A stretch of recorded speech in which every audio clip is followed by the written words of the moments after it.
తన రైతు కూడా నీకు ఇచ్చేస్తాను.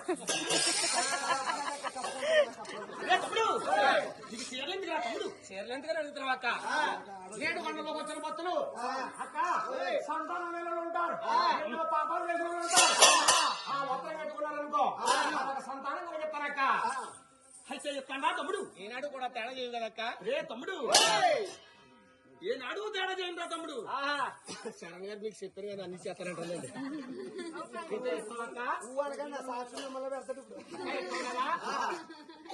తమ్ముడు కాదుగా నా పెళ్లి సంబంధమే ఆడపడుచు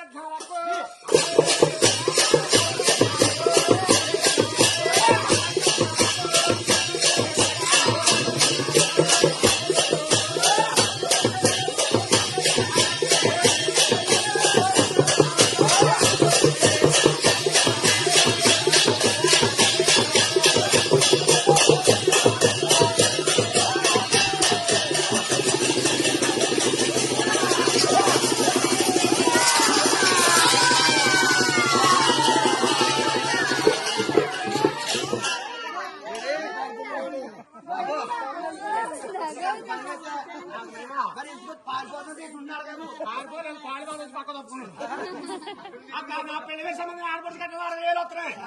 60,000 30,000 కావాలక్క నాకు. తమ్ముడు ఏమన్నా తమ్ముడు కాకపోతే మంగాదేవుని పెళ్లి చేసుకోనక్క. పత్తి పాతాలు వచ్చేస్తానా తమ్ముడు? నన్ను దొక్కేస్తానక్క. దొక్కేస్తానా తమ్ముడు? నన్ను దొక్కేస్తాక నీకు దొరుకుతానే అక్క. నువ్వు ఎక్కడ పెడతావు?